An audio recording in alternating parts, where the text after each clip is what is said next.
Well, it's twice, man. And Take two. I try to unmute the mics and I leave mine muted.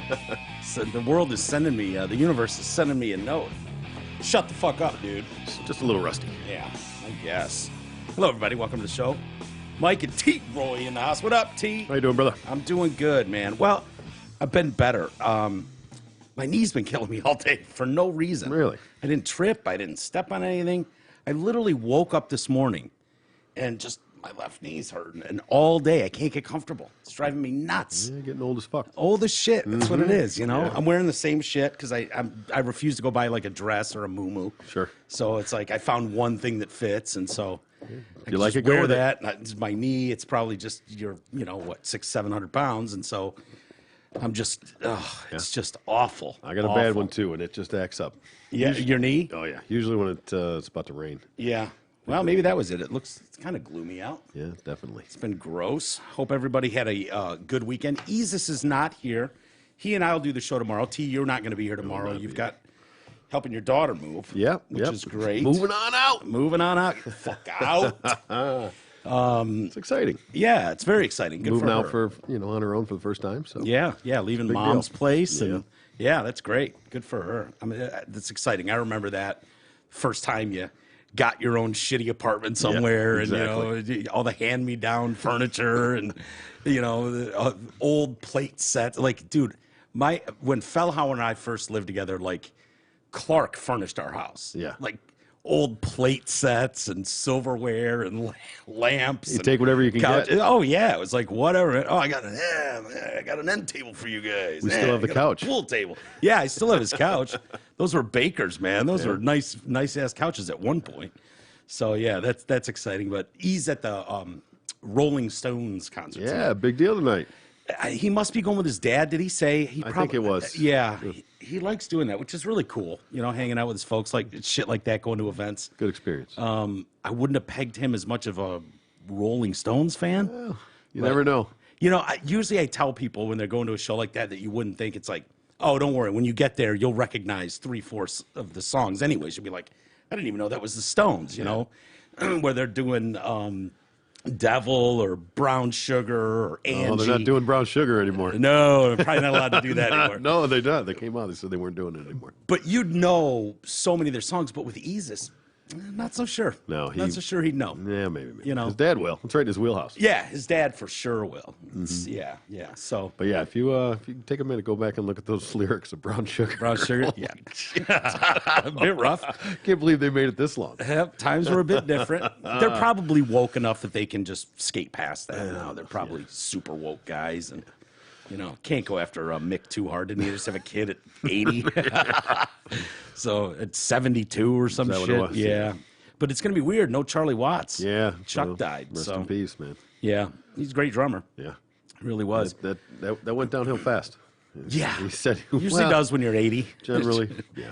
It's amazing what they've He been was able planning to do. on doing the tour. Yeah, and that was all set. And they're like, yeah, I don't think Charlie's going to make it. And I don't think Charlie's going to make Charlie's it. not going to make it. No.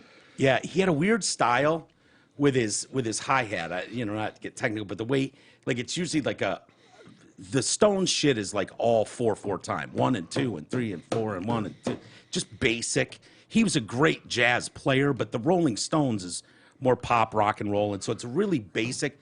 But he would not hit the snare and the hi hat at the same time. He would hold up that stick, and so it gave this weird style. It always bugged me when I watched him. Like, no, you're supposed to hit them both together.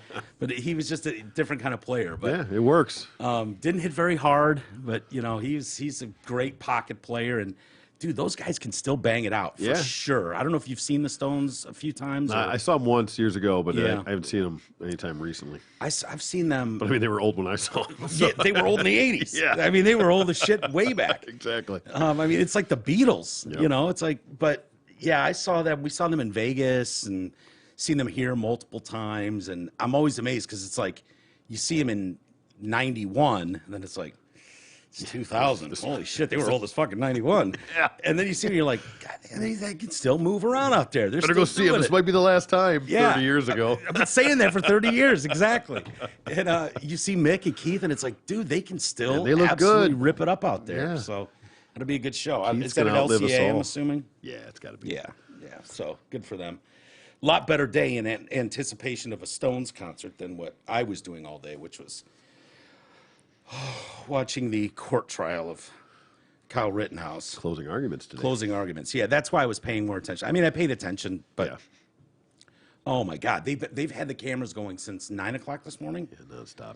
and anticipating maybe going till 8 o'clock tonight. Really? Yeah, but they really took you, behind the scenes to see how the sausage is made. When they aired all the shit about, the rules about don't repeat yourself or you're gonna lose the jury if we get into the weeds on trying to redefine all this shit that we've already defined, and you want to reiterate it and stop it, and I object, Your Honor, and then we got to reiterate why, and but going through all that shit trying to like keep it going. Yeah. But it is remarkable to watch, where all I could do, my takeaway is, we're screwed as a society that just can't see eye to eye on the same pictures. Yeah.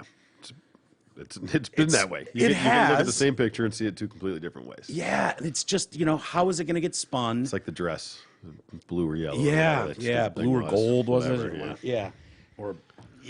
It's remarkable where it just doesn't feel like that long ago. It was pretty.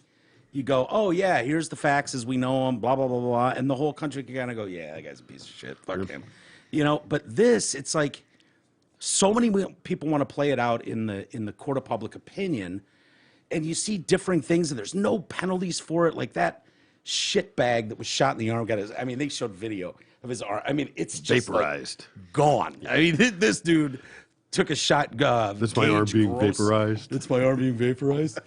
Gage Gross Trek or whatever. Croy. Gross Croy. Yeah. Gross Croy. Sure. Yeah. And, he's on the stand and they're like, did he point a gun at, did he shoot right away? He's like, no. Was it when you pointed your gun directly at his head? And you're like, correct. That's when he decided to vaporize my arm. And then the motherfucker goes on a media tour. Over the last couple of days, he was on CNN, Good Morning America. I never pointed my gun at him. And you're like, I know. You said it on the stage. But here's the part the public doesn't fully, well, they probably do, but maybe not think about. One, you're under oath. One, you're not. You're true. The court of public opinion, when you're interviewed by Don Lemon or Michael Strahan, you can say anything you want. Yeah.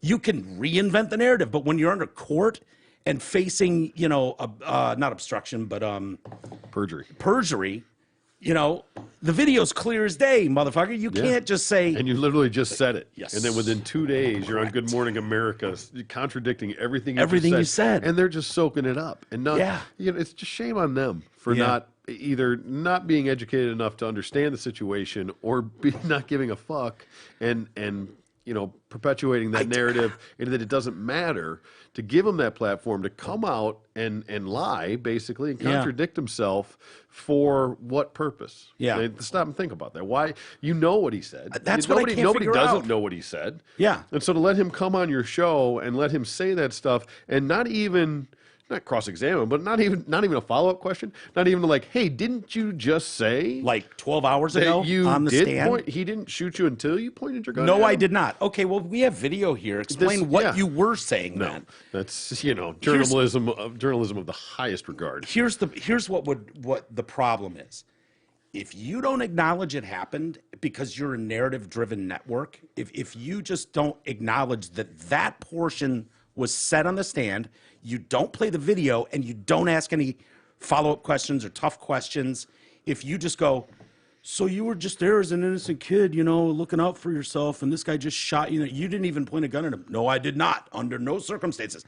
And there's no pushback. Yeah. Well, the only pushback is they're going to come from some right-wing group, Fox News or something. They're going to go, here's what he actually said on the stand, blah, blah, blah. This doesn't make any sense. And then if you go, well, hey, liberal friend, I was watching Tucker Carlson. Oh, fuck you. Oh, faux news? Right? Really? Oh, Fox News, really? that's your It's source? like, well, I don't know. They had video of him on the stand saying that's what I did. That's what happened. He didn't shoot me when I was standing over him. But when I pointed my gun at him, that's when he shot me.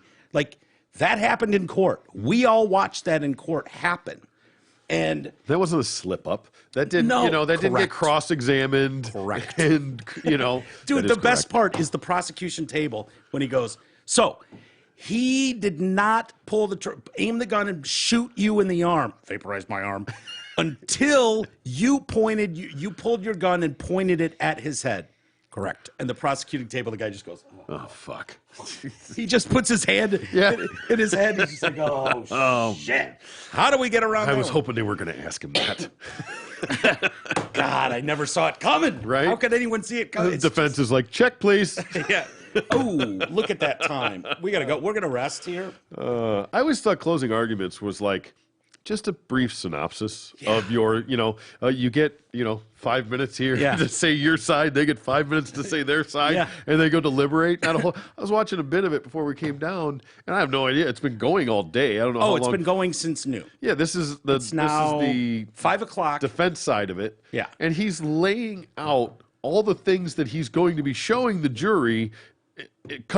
I'll show you this later, but we'll talk about it now. You saw and then that? Later, He's been doing that for 3 hours. He's like, okay, but in this scene, which I'll show you later, don't worry, but just so you understand, I'm like, what the fuck? What are you doing? Well, it's not like this is West Coast where it's 3 hours earlier. Dude, the prosecution took hours, and I watched this guy just spin yarn for 3 hours. He's just going on like. The only good part about that is that there's nobody to just own him back. Mm-hmm. It's just him talking. Nobody can answer his questions. He's spinning a story like he knows he doesn't have the evidence. Yeah. He knows he got buried the last 2 weeks. Buried with the arguments not being in the court of public opinion, but in an actual courtroom. When facts you have to be able to back up and blah, blah, blah. Evidence, things like that. Yeah, shit like that matters. Timelines, video evidence. Like when you can't just go on the news and with no pushback just go, I never did anything wrong. I'm an angel. And they go, great, nice talking to you. Good luck with a trial. No, in a court, you need to play that out. And so this guy's gotten his ass handed to him, Thomas Binger or whatever. And so he's got to spin some sort of narrative. As a prosecution, he never should have brought these charges in the first place. But, he didn't have much choice, to be honest. And so he's just spinning a story about what is this guy doing here? Which is not a terrible argument. Like, why are you, there's trouble in Kenosha area. There's rioting and blah, blah, blah. Why would you insert yourself into that as a 17-year-old kid? What is this, vigilante justice? But he's trying to say, he's doing stuff like, you were guarding this property, and people told you to stay on your property. And what did you do? You walked down the street to their other dealership, going against the wishes of the mob, and blah, blah, blah. And it's like, dude, he has every right to go around Kenosha, Wisconsin, as any mob member does. Just like they have the right what to are you go talking around about? And burn it down? Yeah, and the idea that these victims, these poor victims. You're not allowed to say it. You can't call them that. They're victims in court. No, they're not allowed to call them that. Why? The judge said you weren't allowed to call them victims. The murdered people? Yeah. Really? Yeah. That was one of the things early on. They weren't allowed to refer to them as victims. Okay, well, I thought they called them victims. But either way, he was trying to play up like, these guys didn't know that this wasn't an active shooter. They're trying to help out. They're just good guys. And when the jury doesn't know this, right? The jury hasn't heard the evidence of what these 3 fucking people were really like. Yeah. Like this guy's a convicted child rapist, anally raping 5 to 11-year-old boys multiple times, been in prison for it. The other guy's got felonies, domestic abuse, choking a bitch out. The other guy's got some domestic violence shit. Like every one of them is a class A pile of shit on humanity. So we know that because the media will do their part and dig up their arrest records and their life and go, oh my God, this guy got out of a mental hospital an hour ago. He's been off his meds for a week. He's ranting around Kenosha, lighting dumpsters on fire, trying to set gas stations on fire, dropping the N-bomb all over. 5'4" little midget Joe Rosenbaum or whatever, the one that got absolutely shot in the chest and vaporized in an instant. I mean, dead as fuck. Yeah.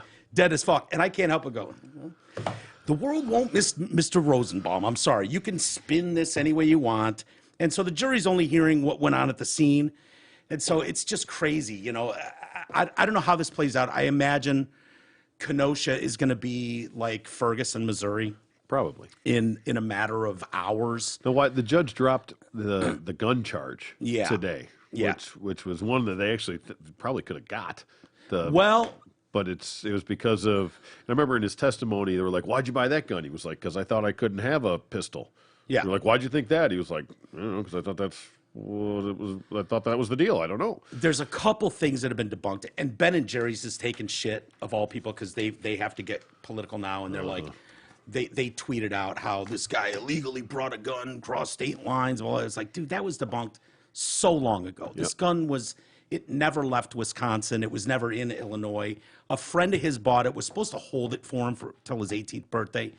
The gun charge being thrown out was related to the law in Wisconsin about hunting. So a hunting rifle, if it's got a short barrel, is illegal. If it's got a longer barrel, it's okay, like for 17-year-olds. Yeah.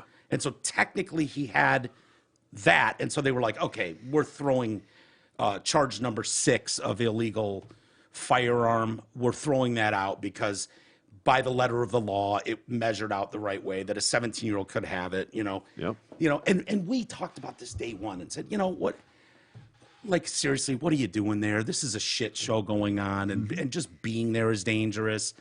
But he's got a right to be there too, and he's got a right to self-defense. Absolutely right. And, Absolutely right. you know, when you look at those videos of those guys chasing him and swinging shit out, I mean, the prosecution was trying to make arguments like, as you see, as we know him as Jump Kick Man. They haven't identified the guy that jumps and kicks him in the head. Oh, no kidding. So they keep calling him Jump Kick Man, which is hilarious. You couldn't figure out who the fuck that was. Get a logo like Jordan with a kick.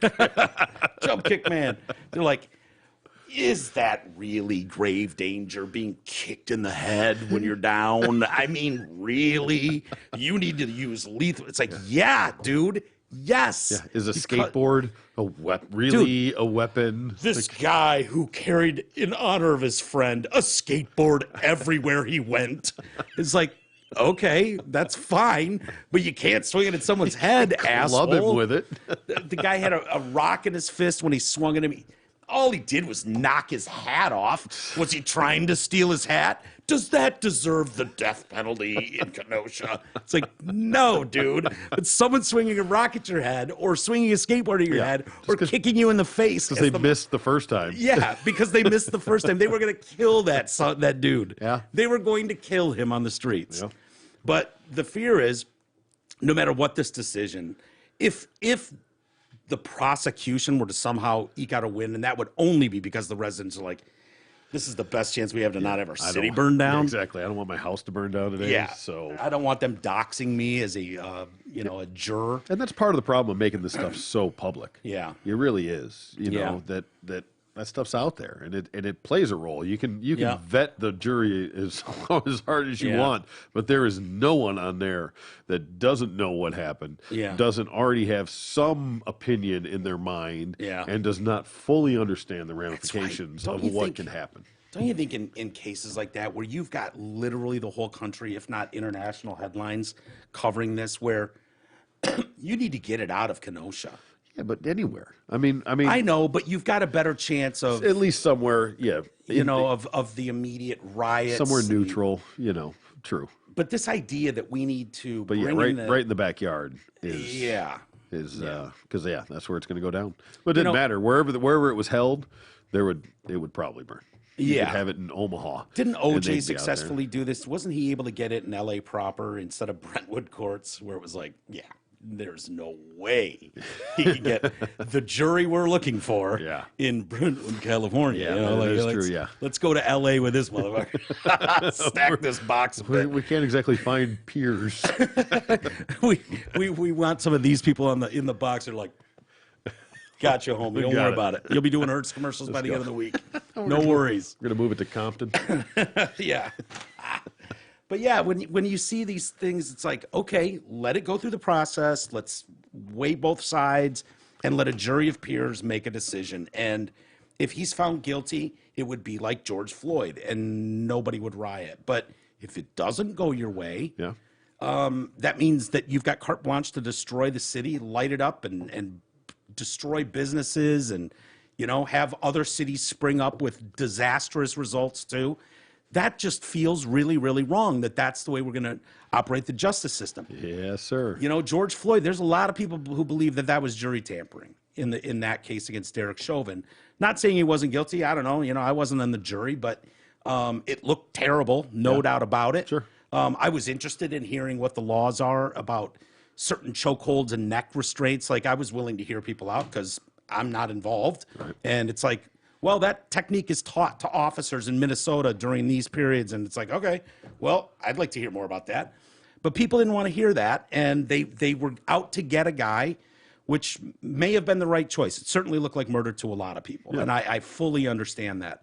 But, you know, they knew if they didn't come back with a guilty verdict for Derek Chauvin, it was on. The whole country would have exploded. Yeah. And so that the amount of pressure on the juries to come back with the right, that just feels awful. Yeah. You know? Yeah. It just does. And so they've got to have that kind of influence going in. And that's where we're at these days. That's why I say to have it, you know, be so public and so out there, and the 24-hour news cycle and everything that we have, you're so saturated with it, you can't get away from it. That's why I said there's no place you could go, you know, if it's an armed robbery or something somewhere, you know, of course you could, but half people don't know anything about it. Yeah. But this dominated the news for weeks, you know. There's nobody that didn't see it or know it or, you know, have some opinion of it.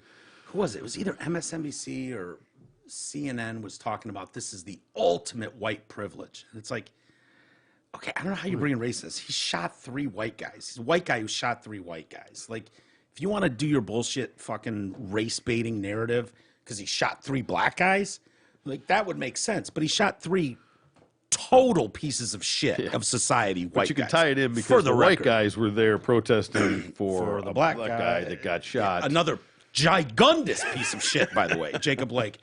Huge piece of shit, you know, huge piece of shit. Sorry. You know, it's a shame when something that's, you know, they're not all right. They're not all legitimate. Nobody argues that. But when it's deemed justifiable, which sometimes it just indisputably is, well, that's still not good enough. I think the way to get around some of this, I was reading an article, an interview that Alan Dershowitz gave, Harvard law professor, emeritus, is that what they call him? I don't know. I mean, he's a fucking professor at Harvard Law, and he's a super lib, you know, but he's finding himself more and more going on Fox News because no one will talk to him because he knew that Russiagate was nonsense.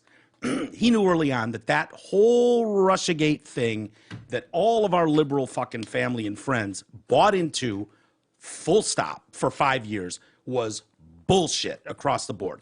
And he was not going to just take a knee and act like it wasn't. So he called it out. And so he became kind of like Rudy Giuliani, just a piece of shit, throwaway Trump guy. Yep. But Dershowitz, he is saying that Kyle Rittenhouse, after watching this trial, should be acquitted. And then he should go on and sue every media outlet for smearing him. Rittenhouse should take various media organizations to court for spreading deliberate and willful lies about him. He should be acquitted. If I were a juror, I would vote that there was reasonable doubt that he did act in self-defense, and then he'll bring lawsuits, and that's the way to answer. I've sued CNN. The Covington people have sued CNN. The idea is to make the media accountable for deliberate and willful lies, and that is consistent with the First Amendment. Amen. The Harvard professor, constitutional scholar, tore into the media for its coverage of Rittenhouse's trial, mentioning several outlets by name. The bigger deal is that all of us civil libertarians, all the liberals, all the ACLU types, the New Yorker, the New York Times, they all attack the judge for simply applying the Constitution. These phony civil libertarians couldn't care less about due process and about free speech. All they want is due process for me, but not for thee. They're taking sides, they're cheering, they're rooting. The New Yorker, that trashy magazine, already dubbed Rittenhouse without any evidence the American vigilante. People are picking sides, and they're picking on the judge because the judge has made some fair rulings under the Constitution. If a judge had made with the same attitude, rulings in favor of the prosecution, the civil libertarians, the liberals, the left, the New York Times would be praising him to the sky. It's so biased. We don't have justice out there. We have partisan injustice. So, yeah. I couldn't agree with him more. And that Covington, we don't know what the Covington kid got, Nick Sandmann. who they said was a white supremacist because he was wearing a MAGA hat, and then we saw the full context of the video. Remember that story? Yeah. Outside the Lincoln Monument or something? in D.C., right, with the Indian, Native American. Native American, yeah, thank you. Canceled again. Oh, well. He sued all those networks, and an undisclosed amount was That settled, he won. Yeah. Yeah. And he's a very rich young man. I'm sure. Nick Sandman is, because he was slandered across the board. And the problem was, it wasn't that new evidence came out later, like there was a second shooter on the grassy knoll. No, they had it. They had it. Chose to omit it. Yeah. And edit it to their And liking. whack a 16-year-old fucking kid because he was wearing a MAGA hat. There's no more than that. Exactly. He was wearing a MAGA hat. True. You know, 100%. and so He was the devil at that point. I don't know how many it will take, but that's why I wanted Joe Rogan to sue CNN. Yeah. It sounds petty, but I think it's important. Where if these guys start having to pay a little bit of a price, you know, say it's $2 million, $10 million for defaming someone over and over. Over and over. If everyone that gets smeared, slandered, defamed on these programs might think twice about just going with a bullshit horse dewormer story. Yep. They just might, you know, and so. You know, this Kyle Rittenhouse calling him a white nationalist, fucking, like, there was no evidence presented to point to that. They never presented any evidence. Nope. They just assumed it was true. Yeah. And that's scary because there's a lot of the public that watches those shows and just goes, oh my God, another white nationalist going on with a fucking AR-15. Take it at face value. Yeah, take it that they're not lying to you. And then, you know, people are making judgment calls and it's like, okay, you can't just throw out that, you know, I know you're doing it every night on the news, that everyone that disagrees with you is a racist on some level, and we're all sick of even talking about it or thinking about it. But you can't operate like this for much longer, where everybody that disagrees with you is just declared a white nationalist, a white supremacist, you know, possibly a Klan member, a militia guy. Like, there's no evidence to point to Kyle Rittenhouse being that. They didn't even try to present that in court. Exactly. If you watched it, they didn't even say that. They never did. But the news outlets because there was did. not one thing that you could put out there to imply that. No. But that was just an easy, low-hanging fruit. Yeah. Lowest common denominator that they could put out there. It's just terrible, man. Just a good thing he wasn't wearing a MAGA hat. Right? That. Yeah. That would have been the kiss of death. He's not even voting age, really. So he is now. He is now. But yeah, it'll be interesting, man. I'm sure. You know, we've been through this before. We see how this goes, but yeah, it's ugly. Aaron Rodgers refused to wear a mask. Like, again after this. Yeah. Well, doesn't he have some sort of exemption now for like 3 months or something like that for testing? Just for testing? Yeah. Okay. And that's a weird thing. Apparently, when you get this virus, like, it shows up, it spikes in weird ways and can give you false positives and negatives over like 90 days for like 3 months. Yeah. So they're like, there's no way to get, like, he already had it. He's got the spike proteins. We know he's good, but the testing is going to be off balance, all out of whack for months. Yep. So there's no point. So literally until after the Super Bowl or something. Yeah, the season will be over. But even with all that evidence that he's gotten the highest protection you can get, better than any vaccine will give you, they still want him to mask in meetings and stuff with the media. And he's like, no, I'm not doing that. Not doing it. Okay. Why kowtow to it now? Yeah. You've already kind of So they're like, stood your ground. okay, you can do your calls on Zoom, your press conference on Zoom. So he's doing shitty Zoom press conferences. Okay, good. He doesn't want to be there anyway. What's that? He doesn't want to be there anyway. No, he doesn't. And if the NFL didn't mandate that they have to give those interviews, almost none of those guys would talk to the media afterwards. He did say it was good to be back with the guys, good to be back at home, good to be on the field. Really, I am happy, just a little tired. It's been a long 10 days. So the protocol for unvaxxed players remains largely the same as they were for everyone during the 2020 season. The difference now, since the release of several vaccines, is that players who have gotten the injection are free from certain testing and distancing and protocols. Unvaxxed players need to distance, wear masks, and daily test. I bet they're not doing that in the locker. Probably not. There's probably more players than we realize that are unvaxxed. Do you think Aaron Rodgers isn't high-fiving his team in the locker room? He's standing in the corner 6 feet away from everybody. Air 5. Air 5, nice. No, I don't buy it. No. Yeah. There's quite a few, I'm sure. Yeah. But Was good to see those Rogers rate commercials. Hey, right? during the Green Bay game. That was it. Sort of. Yeah. Just during the Green Bay game. Yeah. Nothing else. That's it. Well, I was watching completely football. off the grid on every other game. You made that comment 2 weeks ago. You were like, I bet they play him during the Packer games. And I was like, I don't think they're playing him, period. Because I watched part of that Packer game. I think you did too a couple weeks ago or a week ago, whatever it was, with Jordan Love. And I didn't see any, but I didn't watch the whole game. No. But sure as shit, first break yesterday during the Packer game was like, oh, I thought we were just getting the Patrick Price commercials. Nope. Patrick only, man. Mahomes was in every damn ad for all the other games. So they're They like, got to get theirs in there too. yeah. Cheeseheads need insurance. And boy, that Bradshaw break, Never to be heard from again. oof. They showed it once. Did they? Yeah, Oh, I missed saw that it one. once, and it was like, did you see it? I saw it a couple last week, I think. But Yeah. not- So there's like a bronzed wall of fame Yeah. of like State Farm guys, and Bradshaw opens it to reveal that he's the third bronzed face for the Bradshaw break. Yep. And the first two are the Rogers rate with Rogers' plaque and Mahomes. Yep. And and then he deals with Jake from State, Black Jake, not the white one that was blown the fuck out. the new Jake. Yeah, new Jake. But yeah, I saw that commercial air one time, prime time, and it hasn't been back. Maybe it just didn't test well. Yeah. Well, especially since it's like, oh yeah, Bradshaw's talking about the Rogers rate and the Patrick. These guys are great. Blah blah blah. But Bradshaw was a week ago on the news talking about what a piece of shit Rogers is, and right. taking horse dewormer, doing that nonsense again. So Funny, yeah. They put that commercial in the can, and then that yeah, plays out that way. yeah. So I wonder if they'll bring that back. But ironically, they weren't in the commercial together. Mahomes was in it with Bradshaw. Was he? Was Yeah, Mahomes in it? I think he's there. I think it's Mahomes with Bradshaw and Jake. Yeah, and then that's with Bradshaw because that's who he's talking to. I thought it was just Bradshaw and Jake talking. I think I'd have to And look that at the it. only Rogers and Mahomes represented was the plaques. That's think- what I thought. You could think- be right. I think Mahomes is in that one. But Okay. not Rodgers, but his plaque is, but not personally. Okay. Yeah, it just so happened it dropped the day after Rogers. I love when world shit plays exploded. out like that. Yeah.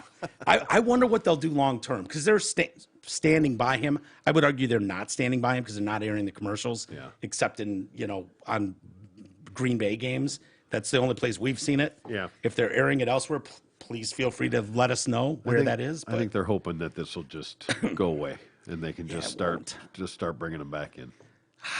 I don't know. Yeah, you'd be surprised. Hey, in another week or two, there'll be another villain. Yeah, And but then you'll you know forget what? all about it. That used to be the case, but now there's so much pulling back to old stories now. Like people almost have files on people, like a tattletale file. Yeah, but this is so new. It's not old.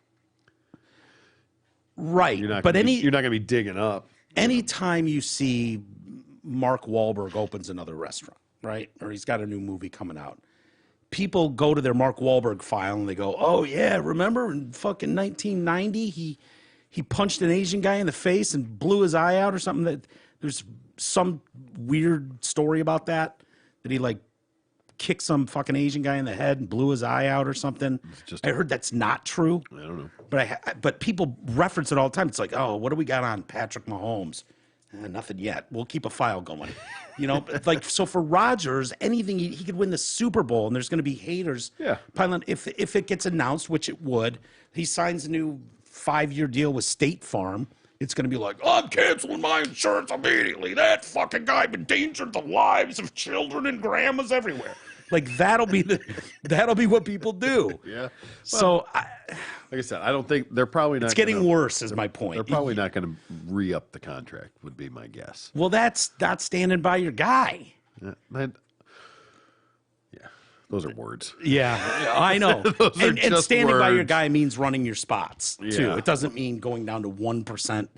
Like you're They clearly are still having running a a problem. spot, so those are just words. These They would didn't be cancel them totally. these would be just fine if you just said, you know what, go fuck yourself. We're running our campaign. If you got a problem with it, maybe we're not right for you. Go to Progressive. I don't know what to tell They you. don't want. Oh yeah, ironically enough. Right? but that would be enough. Those people go, the bullies go away when you just go, yeah, go fuck yourself, dude. I don't care. the 30 of you picketing outside or the noise that a bunch of you are making on Twitter really don't affect what we're doing here. That's one way to look at it. Dave Portnoy is going at that hard. Yeah. You know, he's been under attack, the founder of Barstool Sports. Yeah, he had a hit piece on him that he's supposedly debunked, but yeah, and I've heard him. You know,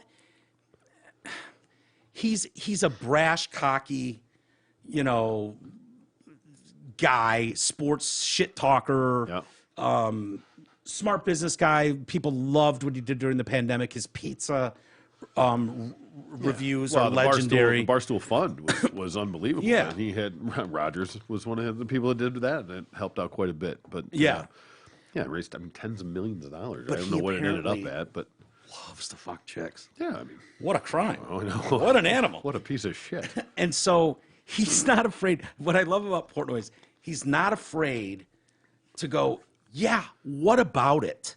You know what? Hot chicks DM me when I'm in their cities and we start talking, we have hit it off. They want to come over and I end up fucking them. So what? They're not kids.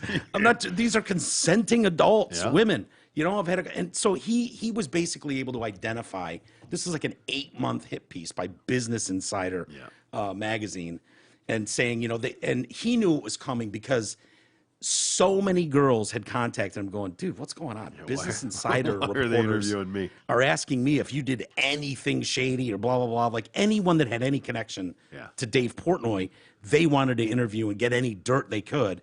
And so you got a couple, one, you know, according to Dave, it didn't work out, you know, hooked up with her. Choked her, spit in her mouth. Yeah, maybe. According to the story, and I don't think he disputed that point, but yeah. Maybe she was into it. Yeah, there's a lot of people that are into that shit. Sorry. You're not kidding. Sorry. I don't know what to tell you. You can't get all, you know, I mean, if two consenting adults want to pee on each other, so be it. Whatever. It's none of your business. But, you know, he was saying that. Unless it's on stage. Yeah. Then we all get to witness it. We'll get to that later. Okay. But yeah, he was like, you know, this is a consenting thing. And he posted the screenshots of afterwards talking about what a great time she had. Yeah. She was still sliding into his DMs, all that. I mean, but then it was like, oh, something happened, and I'm anonymous now. But he was able to piece together the timeline, and he knew who it was. Yep. And another girl too, he was able to identify. But he was able to debunk it. His version of debunking is like, here we are for 3 more months or whatever. Talking back and forth, talking about how wonderful he was and what a great time we had. And wanting to do it again. Yeah, that kind of shit. Exactly. And one that he was like, look, I'll be honest with you. We didn't hit it off like I thought we would. We hung out a couple times and so I just Hell backed hath out. no fury like a woman scorned. Right, Am I right? And who hasn't been there? But the point was, he's got his one bite pizza. Now, I haven't had it. I haven't had it either. But apparently it sells out everywhere. Yeah. Like in Kroger, Grocers, frozen Walmart, pizza. I think it might be Is it exclusively. Walmart? Okay. But it's hard to get at a lot of locations. And he was saying, like, that's the real deal. That's how you're uncancelable, is when people know your story and they just go, yeah, I'm not buying that. I'm not playing this game. Yeah. You can attack me. You can attack my business. You can attack my frozen pizza brand and try to get people to, you know, they want to go after advertisers. Mm-hmm. You can go after them, but the people will speak. And that's all you need to do. I've been saying it for 10 years. It's all you need to do. Just tell them no. I'm not playing. Prove it. I mean, if you know what I mean, don't just do a bullshit hit piece. Yeah, prove it. Yeah, and then we'll talk. But when you want to just start throwing wild accusations out there, and people want a knee-jerk reaction and cancel and not do any due diligence, that's reckless and you know, terrifying. Well, there's this fake. It's a whole mob mentality. There's this really. I don't believe it. First off, the whole believe all women. I don't believe you believe all women. No, not you. I mean anyone listening. I don't believe anybody believes that. Absolutely not. I've had too many examples to not believe all women. Right. I think we all can point to someone and go, yeah, I'm sorry. I ran into a fucking batshit crazy person. Sorry. What do you want me to do? You can believe her. You can whatever. Yep. And God knows what they'll come up with. But we, for so long, almost did this to ourselves, because for so long you could get away with murder if you had any power at all, any privilege, if you were in media, if you were in entertainment, if you were a musician. Like the story, I have books filled with the legendary stories of just horrible abuse, jamming bottles in women and fucking phones up their snatch and making them call their mom. You know, crazy shit. You know, talk to Carmine a piece about the Vanilla Fudge and Led Zeppelin tour, I think it was, in Seattle, where they jammed a fish up that chick. Oh, I've heard, yeah. Yeah, and he was like, "Oh yeah, that happened. That definitely happened. Yeah, I was there." You know, sometimes weird shit happens. So for the longest time, that just got thrown off as, well, what were you wearing? Well, what were you doing in their room? What did you think was going to happen? Yeah. And so there was enough of that the pushback now from 2017 to now has been so big that they've kicked back the other way to this, believe all women, no matter how flimsy the accusation or how unbelievable it is, or who cares if she might have motive to be totally full of shit. Nope. You know, you see that, and then the problem too is there's been credible accusations against fucking Biden, against other people that doesn't seem to get much press. No, you know, no. No one seems to care, so it Squash that. feels false in a way. But I don't know. Choose their battles for sure. Yeah, I just wish more and more people would stand up like Dave Portnoy and just take the front. And go, dude, no, you don't get to just make this up about me. No. With no evidence. I was, I used the example of the pendulum swinging. Like you said, that the clapback on that, the pendulum swung so hard the other way. Well, guess what? It's going to come back around. It does. It's cyclical like that. We'll see. Hopefully, anyway. Hopefully, he's right. Eventually, I think it finds its way back to center, but God only knows. Doesn't look good right now. I'm not going to lie. It does not look good right now. I always thought that, Troy. I always thought that eventually the pendulum swings back, and I am not so sure now because I'm starting to question my theory. But it feels like I don't even know how to say it. Like realities aren't being seen the same way anymore, and so that's the part where you go, wait a minute. If basic facts can't be agreed upon, then there's no way, Yeah. If it's like the alcoholic shit, where the first step to getting better is admitting you have a problem. If you don't admit you've got a problem, then there's no problem to fix.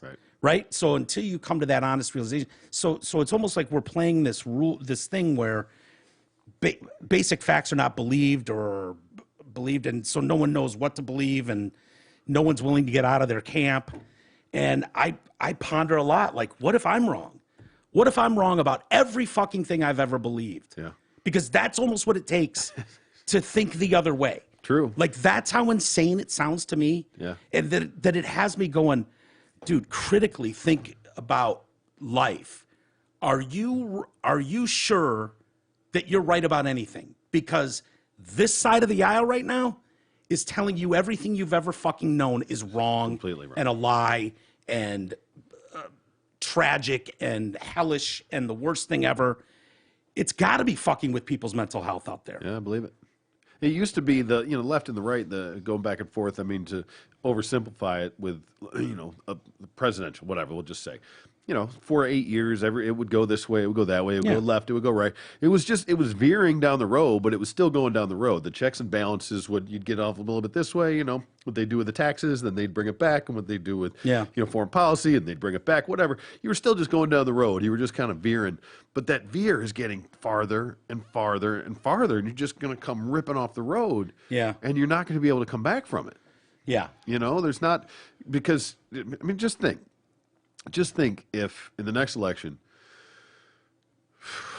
God forbid it actually be Trump, but if just any Republican wins, the left is going to lose their mind again, and then it's going to be, it doesn't even matter. It's going to be 4 more years, and it's just, it's that pendulum swing, and it's getting bigger and bigger and bigger instead of, keeping it going down the same track.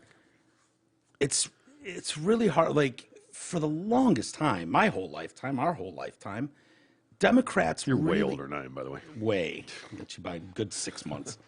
But Democrats believed in shoring up the border. That was like a big thing to them because they represented the lower middle class, lower class, a lot of southern states and border towns where you had minority workers already there, and the threat was illegals coming across would do the job. I mean, it was a running joke in this country for $2 an hour, and so it would kick Americans. And I know I'm oversimplifying so much of this. I get it, but it was like, yeah, we all agreed. Immigration is great. Illegal immigration is, well, a breaking of federal laws, and so to see now, you can't say that anymore. It's undocumented.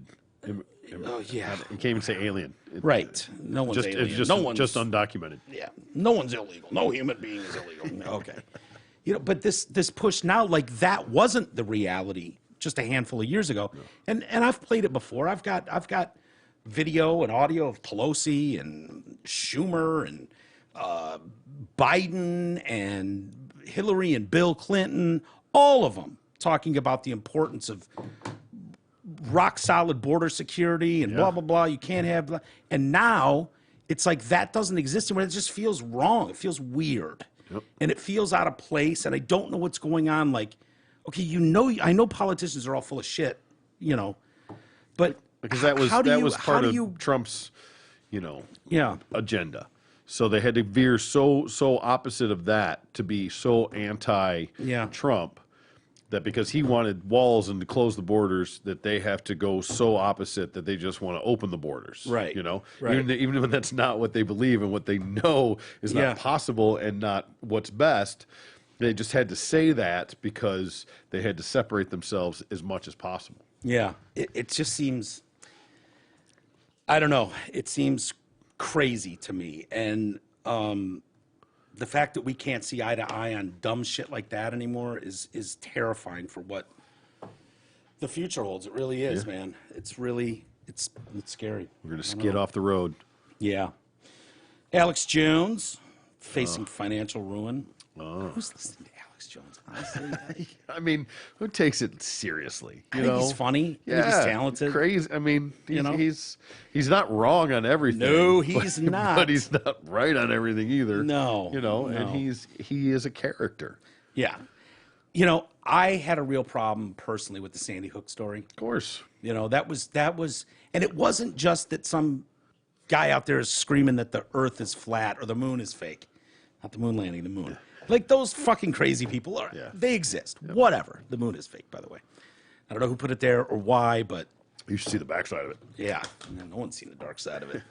But anyway, Alex Jones, so I don't care if flat earthers or the moon landing was fake, Kennedy assassination was fake. Like that insert conspiracy lore, theory here. Yeah, that lore has existed in American culture forever. Mm-hmm. And it's great. It's great. You want to believe in some some wild conspiracy, and people come up with their facts. And you can, spare change, loose change was the 9/11 documentary. Yeah. And you just go, this is hilariously comical, dude. Stop it.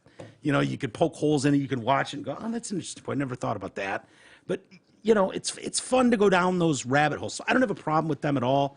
The First Amendment. Critical thinking is always a good thing. For sure. And Alex Jones is no dummy. That dude is not a dummy. If we've learned anything, it's that you can't take shit at face value. So, what you're being fed doesn't automatically make it real. So, some of the stuff's got to be fake. But well, the Sandy Hook stuff was particularly bad because I've tried to think of a worse tragedy like in the history of the country, and you can point to slavery or I get it, but as far as that was right up there, dude.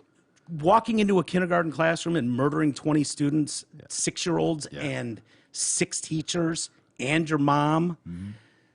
That's about as grim a story as you're ever going to hear. Yeah. Like walking into a classroom and slaughtering 26-year-olds. Like, lots of people have kids. They know what 6-year-olds look like. That's a horrific scene in American history. Yeah. And for him to say that, now he's stepped back from this and said for many years now, as a matter of fact, said that did happen. But there was a time when he was going on the air saying that was fake. It was a conspiracy. Those were crisis actors, the parents, the kids, never happened. Well, the problem isn't that he had some whacked belief. It was that listeners believed he was onto something. And they started harassing the shit out of these parents. And you can imagine, Troy, what you would have been like if, God forbid, something happened to one of your kids at that age, especially, and now you got some nut job wearing an InfoWars t-shirt coming up to you, screaming in your face about you being a crisis actor and fake and part of a conspiracy, government conspiracy. You know, like you'd want to kill someone. Yep. And so people were doxing them. People were going to their charity events and fucking with them. And so at that point, it became really bad. But anyway, this has been going on in court for a few years. And a Superior Court judge in Connecticut made the ruling today because he refused to turn over documents. So he's been found guilty of default in all 4 defamation cases over his claim that Sandy Hook wasn't real. So they've been trying to get in, I believe, Texas, Austin, Texas, and in Connecticut where the shooting took place. So he's in Austin. And the shooting was up there in Massachusetts or Connecticut. Sandy Hook, Connecticut? It's been so long, I don't even remember. Yeah, Connecticut. You got the story. Yeah, but then I got to find it. That's okay. So they claimed that he profited by spreading lies about what happened to these families. And so they were trying to get discovery on his finances. So how much was he making during these times when he was peddling this shit? Most of his money, they think, was coming from, he'd have all kinds of like vitamin shit, you know, InfoWars official vitamins and vitamin D, get it now, you know, whatever he would do. His voice, God. He'd be selling shit, but he's just refused to turn over documentation about his finances, about InfoWars, the business. And so these judges are kind of like, dude, you're just blowing off judges' orders for discovery. So I think this means it doesn't go to a trial. It just goes to a jury now. So I don't know what that means, but they say it could ruin them financially, that a jury could just decide, you know, if you owe these 10 families or 12 families, whatever were part of this. What are they come up with a number for that? I mean, if you... They're talking about billions for Drake and Travis Scott. Yeah. I don't know. I mean... They estimate Alex Jones is worth $5 million. I would have thought he was worth a lot more than that, honestly. Yeah, yeah, I would have thought so. Yeah, I mean, he's been in the media a long, long time. Yep. Doing his own thing, running his own company. Right. You know, but if he's real tight with his finances and people can't get a look at him, who knows what he could have. But I mean, it's. I mean, what are they entitled to? I'm not taking anything away from it. I'm just looking at it objectively. What are they actually entitled to, other than what the money that he made during that time? It's not only that, though. I think it would be, when was that shoot? 2012. So this has gone on for coming up on 10 years. Yeah. That's 10 years of stress, distress, pain and suffering, where this has been dragging out. You're not getting answers. People still wonder, was it fake? I mean, I'm sure there are still InfoWars fans that still go, yeah, they're railroading Alex Jones because the government's been trying to take him out forever. Was he the only one that's ever said that in the history of the world? About Sandy Hook? Yeah. I mean, maybe. One of the few. Might be that was a tough one, man. That was. Yeah. Seemed like the wrong one to get involved He was with. a front runner on that for sure. Yeah. But I think they were suing some other members of InfoWars, and I don't know if that means that they were. I didn't listen at the time. But I almost think half the shit is just for shock value, just for ratings, just to throw it against the wall and see if it sticks. You know? Yeah. I mean, some of the stuff is, but some of the more outrageous shit is. Libel laws get weird because if you're attacking a celebrity, it's different than if you're attacking, you know, some anonymous dude. And so Alex Jones's argument was always, I'm protected by the First Amendment. I didn't libel anybody because I didn't name anybody personally. But it's not just name. It's name and likeness and a third one. Yeah, for they use for the college players now. Right. Name, likeness, and anyway, no. Name, likeness, image? Maybe. No, that'd be likeness. No, it might be name, like something like that. Either way, if people can figure out who you are and dox you and show up at your events. I mean, when you say Sandy Hook victims, there's not that many of them. Not that many to go through. Yes, and so it's a lot hard. Now, if he was attacking, Lee Corso, I don't want you to attack Lee Corso for, but if you were attacking Lee Corso is a public figure. Tom Cruise is a public figure. It's a lot harder, to do defamation. They're public figures. So those people, that's why the tabloids run as rampant as they do. You hardly see anybody held accountable for things they've said. But when you're talking about families and Sandy Hook, I don't think there should be a double standard in that. Some people would agree with you. But, if you make yourself a public figure, if you put yourself out there, that opens you up to, criticisms that... Yeah, but that shouldn't be. Just because you choose some profession that makes you a public figure, shouldn't open you up to any other, shit like that. Yeah. If I'm an actor, yeah, because I'm a talented actor, I'm a thespian. Mm-hmm. I don't do it because, you generally do it because you're a fucking egomaniac, but you do it. I'm not doing it because anyway. Never mind. We won't go down the rabbit hole. But I just don't think it's a tough one, dude. It's one thing. Alex Jones is a little different story. Because that's somebody that's just out there, just total self-promotion, all that, basically it's him beating, it's me. Yeah. But because you're a basketball player or, whatever, it doesn't just, you're famous for whatever reason that you did. You're an Olympic athlete or whatever. You're a public figure, but that shouldn't open you up to, levels of harassment other than just being a normal citizen just because I agree, they can't swim. If they could murder Princess Diana, yeah. What chance does any celebrity have going against a tabloid? There's just too much money to be made in that world. And they scratch each other's backs in a lot of ways, planning stories about themselves and their agent, just to keep their name going. Sure. So there's all kinds of, I'll bury this story and promote this story if you give me a better story in the future. So it's a very incestuous little world that, you probably don't want to open that door, changing laws like that.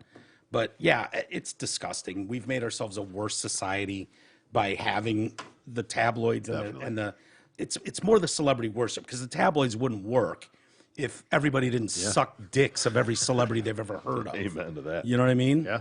So, and you'll see, you'll get a taste of it, T. The longer you do this show, you'll see. I quit. Have a good one. Yeah.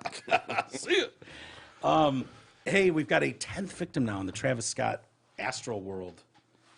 Oh, the kid. Stampede, yeah. Did we talk about that the other day? We didn't talk about the kid, no. I had the story. Yeah. I didn't remember if we did it or not. I don't think so. What a terrible, terrible story. I mean, this is the cutest little guy, too. He's 9. He's there with his dad. Yeah. His name's Ezra Blount of Dallas, Texas, Blount. He was sitting on his dad's shoulders when in the crowd, they were sort of towards the back when the mosh just crushed, and dad passed. I think his name's Treston. Yeah, Treston. So he's got his 9-year-old on his shoulders, and the crowd pushes so hard it renders him unconscious. Oh, yeah. He loses the boy, who gets trampled, stomped. Oh my God. Yeah, I mean, you can't even. How do you not pick up your fellow man? I understand that when that kind of surge, you can't do a lot. I get it. You're like it crushed this guy, knocked his dad out, passed out. So I get you can't, but oh my God. You would think everybody would do everything they could. How did the dad not get trampled? The kid would have been right there with him. The kid gets trampled. Well, I think it may be a little more of between a grown-ass man and a 9-year-old boy. Maybe. Of what you can handle. And, I'm sure his dad got knocked around a little bit, but. Yeah. Well, he regained consciousness, and then he's like, where is my son? And so he goes to all the medical tents, all the police, and they finally show him a picture of his boy and figure out he's in the hospital. I hope it wasn't that. Oh, he was alive at the time. Not that fat guy dead picture you showed. No. Creepy. People thought it was me. Yeah. The Blunt families is seeking at least $1 million. They'll get that, and then a hell of a lot more than $1 million. But I think it's bad. Don't use Ben Crump as your attorney. I'm sorry, he's just a race baiter. There are so many great attorneys out there. Yeah, true. Why do you have to do a suit involving Ben Crump, who's at every controversial race baiting fucking shooting in America? Because he probably approached them. Yeah, well, he's been promoting it. If you've got a case, Exactly. call me. But Yep. dude, there are better attorneys out there than Benjamin Crump. Yeah. There are better attorneys out there than Benjamin Crump, and they would take your case. Oh, definitely. Who would? You know? Yeah, right. I mean, there's a lot better attorneys. So he said that when he got to the hospital, that was it. He finds his son with severe brain damage, kidney and liver damage. He was kicked, stepped on, stomped on. The Blunt family tonight is grieving the incomprehensible loss of their precious young son. This should not have been the outcome of taking their son to a concert, which should have been a joyful celebration. Ezra's death is absolutely heartbreaking. So that's now 10 people from 9 to 27 years old. Officials are investigating the pandemonium. But there's video of police officers, like 12 minutes after they just declared it a mass casualty event, Yeah. like filming the Travis Scott. Really? Yeah, which doesn't look like up to 30 minutes later, like filming themselves That's not a good look. after it was declared a mass casualty event. That's not going to help. And the code word they were using, not good either. Oh, no. Smurfs. For people that were down, turning blue Oh, no. and dying. No. Like, if you find a Smurf, let us know. We'll come out, get it out of there. Yeah. Smurfs, dude. Oh, that's Not a good code that word. is not going to work out well either. No. I mean, it's legitimate. Well, I know, but you know what? Come on, man. Oh. Can't do Smurfs. I'm sorry. It's just optics matter. Yeah. Especially when you're talking about authorities, you know. It's just these guys know better. Yeah. I don't know if it was event staff or it was Is that police. is that in a memo somewhere, or is that just what they went by? That's what they were going by on the walkies. Now, I'm not saying that was the police department. That could have been event security, Yeah. which is hired, locally. So who knows? Those guys could have, Right. whatever. But let's see. When asked about about how the concert came to an end and why Scott was able to complete his set, the police chief said, "I don't know, and that's part of the investigation. We've been looking at the timeline, and it's moved, and that's why we shouldn't jump ahead of things. Let's just wait. That's part of the investigation. Authorities' ability to end the show. We don't hold the plug. Okay, it's always in a plan. There's always discussion of how that would happen, and we had those discussions with the promoters. The ultimate authority to end the show is with production and the entertainer."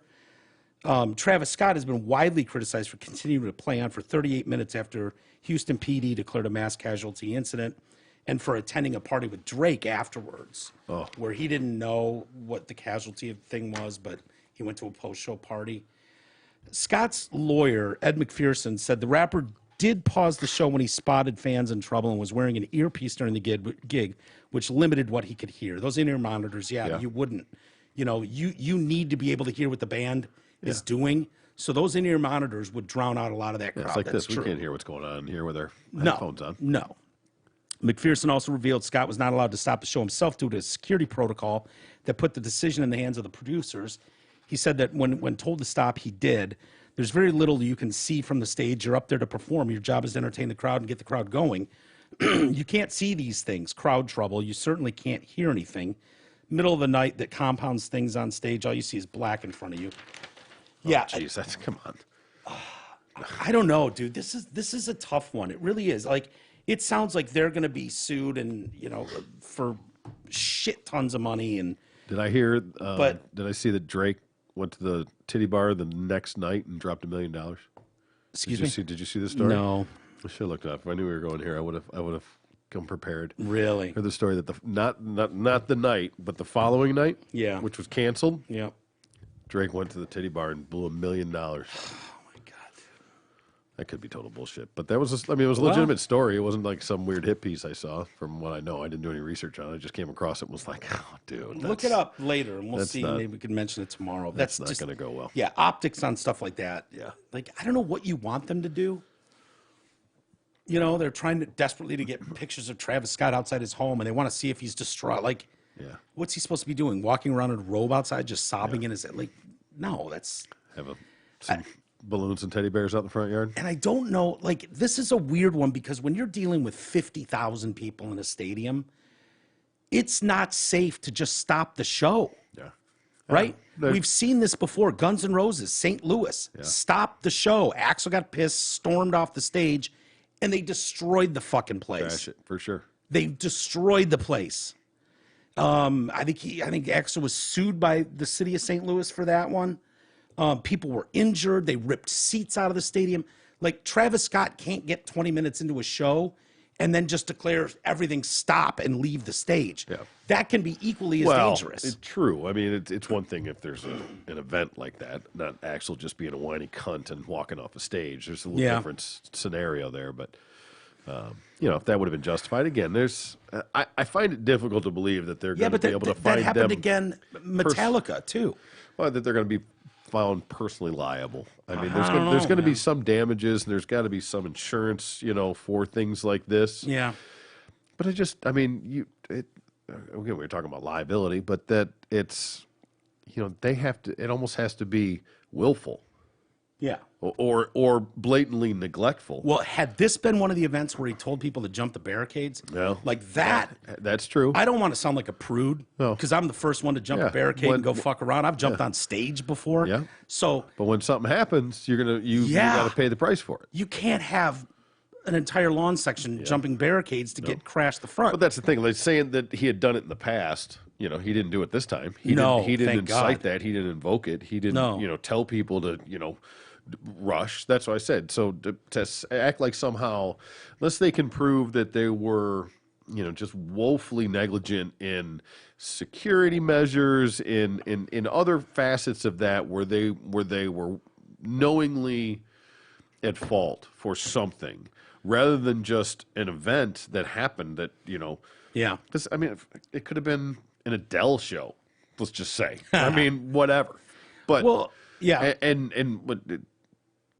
but is she responsible? Of course they're going to come after the money, but there has to be insurance policies and things to cover for incidents like that. Think about shows we've gone to, because you and I both have been uniquely to so many shows over the years. You and I were concert goers as kids and never stopped. Nope. And so we've seen lots of heavy shows, rock shows where mosh pits were huge, crowd surfing was huge, stage diving was huge, and that stuff was egged on. I want that mosh pit off the fucking, Then they throw in a gratuitous, look out for your fellow man or something, look out for your brothers and sisters, but let's rip this place up. Like they would say shit like that and the crowd would go nuts and you'd see these massive fucking pits of people. One kid goes down and gets trampled. Do you blame Fred Durst for that? Do you blame, I don't know. No. Because all of them have done it. Motley Crue's done it. Guns N' Roses has done it. Yep. All the bands that I grew up watching have done Travis that. Scott has done it. Travis Scott, not in this situation.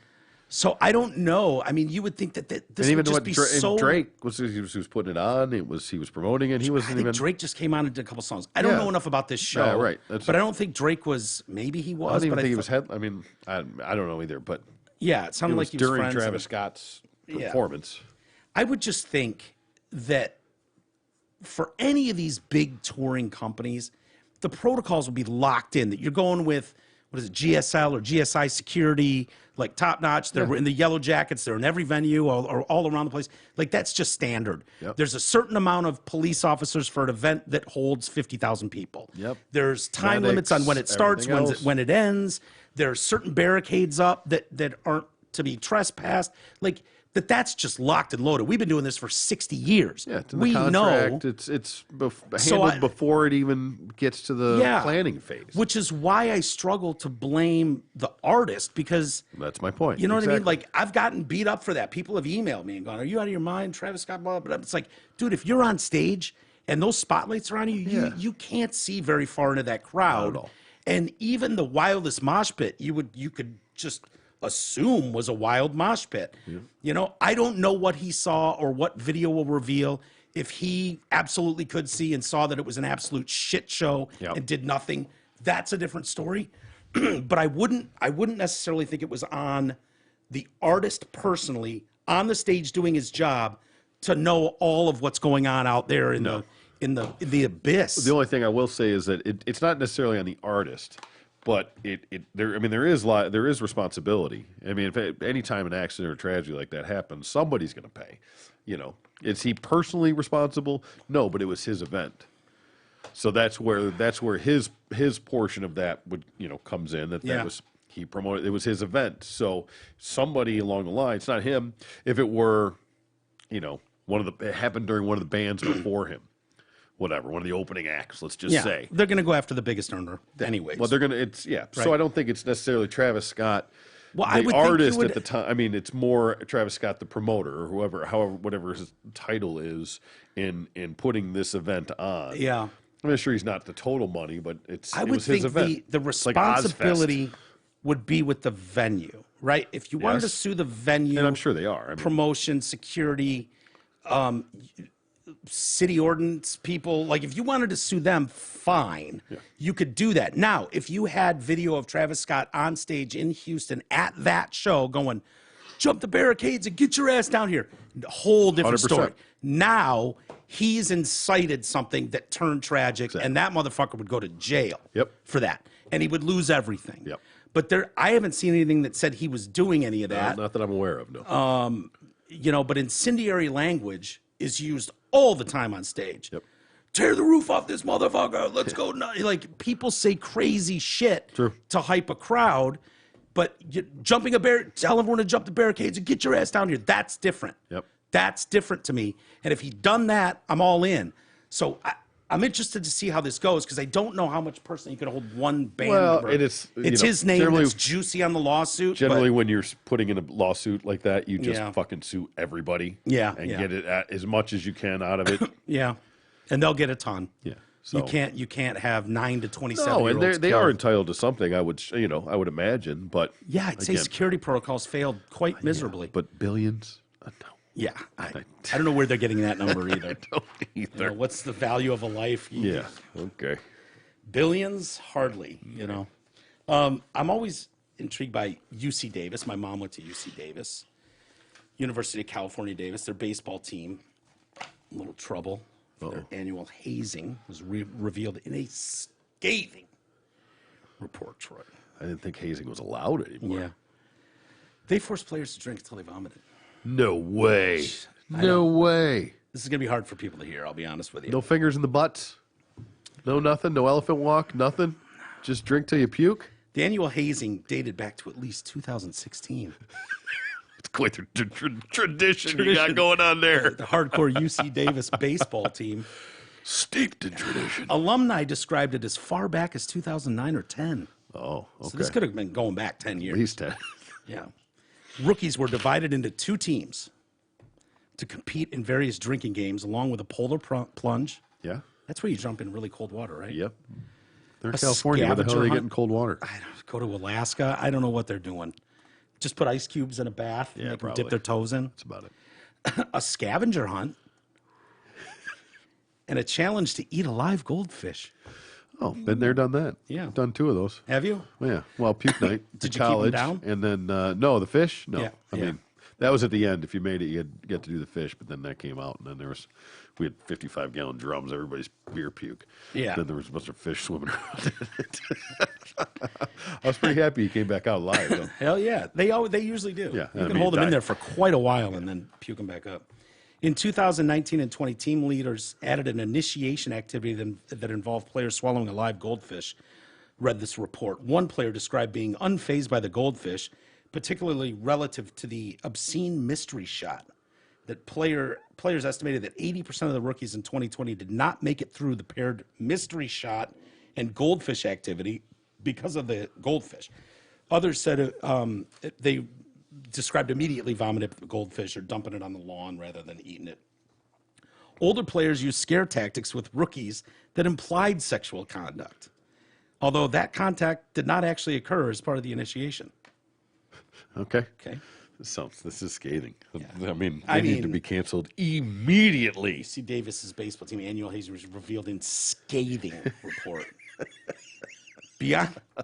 Beyond the hazing, and despite denials, the report found that there was a general team culture of alcohol use and evidence strongly supported that certain players maybe used cocaine and marijuana and other drugs in recent years. In contrast, the evidence did not support a team culture of cocaine or other substance abuse. Okay. Multiple witnesses corroborated seeing or hearing about cocaine and marijuana at baseball games. This sounds like college. Insert college here. They did Jeopardy-style trivia. At the conclusion of the day, okay, this is right. Well, let's see here what some of the other stuff. We'll get back to that. So Coach Vaughn immediately resigned. I mean, this is in gotta shame. go, Coach. In shame. After the final investigation Your report, kids are drinking, smoking doobies. he was faulted for not taking proper steps to address possible hazing concerns. He and two assistant coaches all denied knowing of the hazing, and no players implicated the coaches. The report said Heads must roll. current assistant coaches will stay on an interim basis while they do a national search for a new head baseball coach.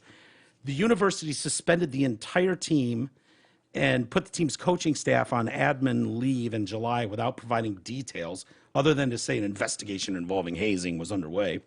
The university said the last reported initiation was in 2019-20, so most of the current team didn't participate. Still, it is banned unsupervised baseball team activities on and off campus through 21-22, the baseball season, and a sports administrator, babysitter, will travel with the team during that time. So here's let's get down to the meat and potatoes. Okay, yeah, let's hear it. The mystery shot. Okay. So this is filled with piss and diarrhea, right? Yeah. Players are given a beverage to drink as a shot. The contents were selected by the players at the house that hosted the mystery shot activity. Multiple witnesses said in 2020 the perceived shot that year contained dirt or sand, as well as some spicy like hot sauce or Tabasco. When asked about the grossest thing they'd ever heard about being in a mystery shot, a player who attended 5 initiations said he never saw it personally, but he heard rumors that they'd peed in so-and-so's cup. Oh, no. Never saw it. Another player who is strongly supportive of the coaches and who consistently emphasized that the initiation was voluntary and fun, described the mystery shot as gross, really gross, said it contained hot sauce and goldfish water. And piss. Yeah. Maybe a load. Maybe. They had beer boxing. Oh, I'm interested. First-year players were matched with an opponent on the other initiation team. They sat across from each other. Each player rolled the dice. The player who rolled the lower number drank. The game proceeded in rounds until one player vomited. The other player was declared the winner. A couple of witnesses suggested it was possible to tap out of the game without vomiting, but all witnesses described their own matchups ending with one player vomiting or spitting up beer. Who's gonna tap out? Today's pussy college student? I don't I know. guess so. Don't fuck your brother. I mean, literally or figuratively? I mean, that's the name of one of their games. Okay. DFYB. Don't fuck your brother. That's good. That's a good tip. Which I was like, that sounds horrible. I don't want to fuck my brother anyway. Yeah, he's a great guy. Right. Loved I think that's a good rule for hazing. Yeah. Okay, so I dug a little deeper, did a little hardcore research into Don't Fuck Your Brother. Each of the 2 initiation teams was given a jug, which most witnesses described as like a gallon of milk jug or a juice jug. Makes sense. Containing a mix of alcoholic beverages. The teams lined up, so 6 guys on this side, 6 guys on that side. Yeah. First player in line drank as much as he could before passing on the jug to the next person in line, and so on. The final participant in line was expected to finish the team's jug. In 2020, the initiation teams played Don't Fuck Your Brother at 2 different houses, once earlier in the day and once later. Witnesses suggested the rules were looser during the second round, and rookies were lying down or otherwise no longer fully participating by that point in the day. So don't fuck your brother, take a sip, and then pass it down to your brother at the end of the line. So it wasn't like, don't anally butt fuck your brother. That's good team building shit right there, I think. Absolutely. Come on. And then we had tug of war. Players were matched with an opponent on the other side, the initiation team. They competed at tug of war in the backyard of one of the baseball houses. Other individuals threw things like airsoft plastic BBs at the individuals participating in the tug of war. This is Hold on. And then at the end of the day, It's fucking comical. Is this from The Onion? no, This is real? No, this is real. on. Scathing report, Troy. Scathing. Holy shit. So at the conclusion of the day, rookies were blindfolded, brought inside, and given lap dances by something team members. They've blacked that out. So Okay. the women's softball team members, I don't know. Okay. Ultimately, the blindfolds were removed, and professional strippers performed lap dances on the rookies, and then the returning players welcomed them to the team. Well, that sounds awful. Do I have any eligibility left? I want to go play ball at UC Davis. So wait, you guys had some fun drinking and team building exercises going on all day, and then they blindfolded you, gave you a lap dance from a professional stripper, and then hugged you onto the team. I've heard it all now. Holy shit. I've heard it all now. Oh my God. That's everything that's wrong with this world. That should be 100% supported and endorsed. I don't want to say anything, but does that sound like every weekend at U of M, Oakland University that we spent, Michigan State, like... Our puke night, it was, I mean, there's no way you weren't going to puke. Yeah. The rule was you were still in, you could puke as long as you didn't miss your next drink. Yeah. So you could boot and rally and just keep going as long as you didn't miss that next 30-second drink, whatever. Yeah, yeah. But I can't imagine one time booting and being done. I mean, are they... That's dude, not even... I was reading comments on the stories. Oh, I can only imagine. They were not like you'd think. There were a lot of people who were like, it's about time this toxic masculinity ended. It's like, dude. Those people didn't read the fucking story. Those people probably did not read. They read the scathing headline. Exactly. Didn't actually get into the meat and potatoes of that to find out what they were really doing and the comical nature of that to be even considered hazing. Yeah. That sounds like a fucking Friday night party. Yeah, doesn't it? A college party. I mean, that's. And what do you think your kids are doing at college? Where'd this come? Please tell me that there wasn't one fucking pussy that came out of this going, they threw airsoft BBs at me while I would have won that tug of war. Nerf ball during a tug of war. I had a goldfish. I mean, dude, college kids, you drink like multiple nights of the week on the weekends, of course. That's what you do in college. Until you throw up. Until you throw up, basically. Yeah, it's just... I was like, oh, this is going to be great. This is going to be filled with hooty-hoo. Hooty-hoo. Someone's going to be sticking something, broom handle in someone's ass. Oh, my God. That is... No. I mean, not one finger in the butt to be found. No. That's disappointing as far as hazing goes. No, they told them when they lined up that something sexual could happen here. Yeah, just be prepared, just in case. And the players that they interviewed... that they talked to. Yeah, there was. They got a lap dance from a hot stripper. And then they got welcomed onto the team with hugs and beers from their teammates. Oh, my God. And the coach is gone. Forced to resign. Coach is gone. They have a chaperone and a babysitter now. They have babysitters and chaperones. And, I hate this world. And they said the coaches had nothing to do with it. They didn't know anything about it. They were the best. We love these coaches. Like, they're raving about the coaches. Blown out. It happened on your watch, sir. Yep. You gone. Somebody's got to... Heads have to roll. That's it. That's the way that works. Oh my God. Maybe we'll do one more story and get out of here, T. But hey, yeah, we'll do a read. Yeah, does your money work as hard as you do? You know you'll spend upwards of 45 years working to support your lifestyle, provide for your family, and set aside money for retirement. Do you know if you'll be able to retire on your terms? How could you if you don't have a plan? Let Mark and Jay at LPL Financial help make sure your money is working as hard as you are. Call them today at 248-626-2000. Securities and advisory services offered through LPL Financial, a registered investment advisor. Member FINRA SIPC. Well, if you wonder where this is all going, Troy. To hell in a handbasket. A new trigger warning detector, which sounds alarms when it detects offensive speech, has been unveiled at the Dubai Design Week. It's called the Themis. It's a lamp-sized device intended to moderate debate in classrooms and universities and manifest political correctness into a product. The small device could even be used to police language at dinner parties and family gatherings, and its developers have said it hopes that Themis will encourage self-critique. So you have this sitting here, and if you and I are... It's like our little Alexa or something that just will... Yeah. two black guys walk into a bar and, and then we would sit down and self-reflect, self-critique. I want to pre-order one of these. Yeah. Just to have, it would be comical. Zina Issa, who unveiled the device in Dubai, told The Telegraph, through the use of speech recognition and sign sensors, we were able to program Themis to detect offensive terms, racial slurs, offensive jokes through the microphone, like Alexa.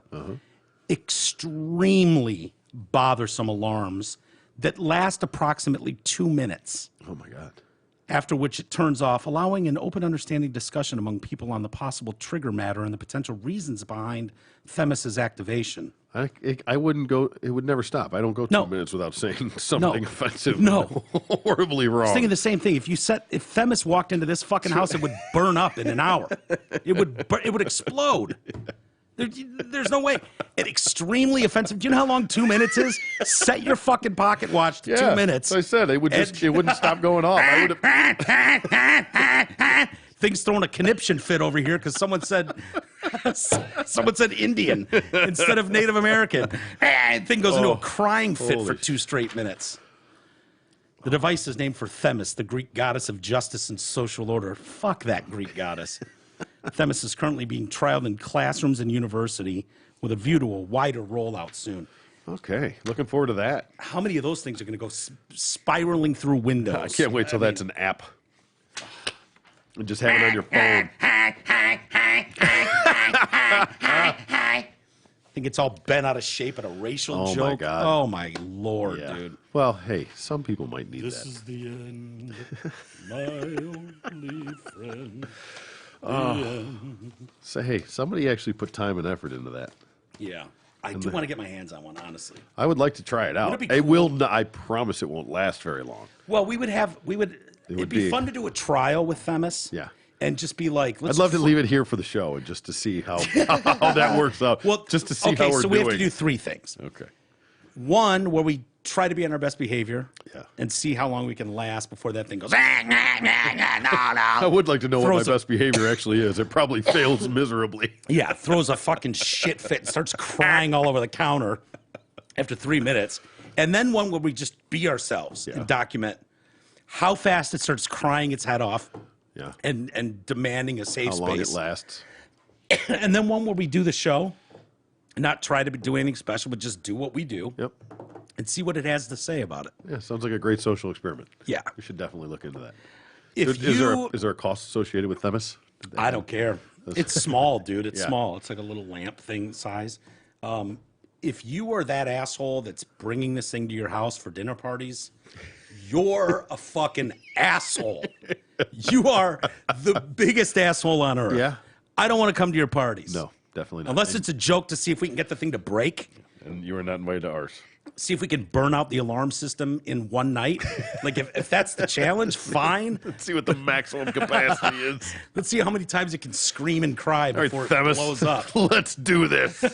Let's light this fucking candle. We'll each grab a book, fucking racially insensitive jokes, your mama jokes, whatever. No. What? Let's just have a conversation. Or just have a conversation, let's be honest. All right, let's get out of here, T. I'll go out with one email. All right. I've got a couple, but Mike, welcome back, my man. Missed you. You sound great. Love the addition of T-Roy. Sure hope you can keep it going. Love getting my freeze worth. That's going to be the attempt. We'll see. I'm one of those outcast second-class citizens that refuses the jab. Ooh, it's dirty. Dirty. Don't put your real name on there. I was granted a religious exemption from my company, but basically I'm not allowed to leave the house. As part of my exemption research from religious to legal, I stumbled upon a fantastic resource, coffeeandcovid.com. This lawyer took up the fight and summarizes daily news from the trenches on this site. I think you'll love it. It's unimaginable what's happening in America right now. Hopefully the tide will turn, but when it does, and it will, what will America look like when they can't scream at the unvaxxed? And do we all just go back to being racist, sexist, anti-gay? How will they keep us divided next? Keep up the good work, Brian. Yeah, I don't know, Brian. There will be something. That's for sure. We don't know what it's going to be. Coming to a head. But there will be something. Yeah. Because that's how they do it. They just keep dividing. If we're fighting with ourselves, we're letting them get away with murder. Yep. They're plenty content. The elites, the powers that be, they don't care if we fight all day about bullshit. Nope, I think that's Dumb the way they race want stuff that most of you don't ever see in your lifetime, let alone on a daily basis. They don't mind you fighting all day about that stupid shit. Nope. All right. T, good luck with your daughter tomorrow. Thank you. Thank you. I think Isis and I are going to slap something together. So look forward to that. And then I'll see you Wednesday We'll be or here. Thursday. You'll probably see me before that. I live here. Right. True. But we'll do it again, maybe Thursday. I don't know. We'll see. But thank you all for joining us. Use the Amazon link through the Detroit Cast website, please. I know you guys are doing Christmas shopping, early Christmas shopping. It's an easy way to help support the show as we get kind of up and going and kind of establish whatever we're going to be in the future. MyPillow.com. I love their slippers. I got a pair that Dawn sent us some slippers. They're fucking awesome. Yeah. He's doing TV commercials about those like crazy, but Cece loves the dog bed, all that stuff. So just use promo code TDC. Some of you have sent screenshots to me of you using the code. Oh, good. Which is cool. It's great to see. They're great to us. So please continue to do that. And we'll be back tomorrow. We'll see you then.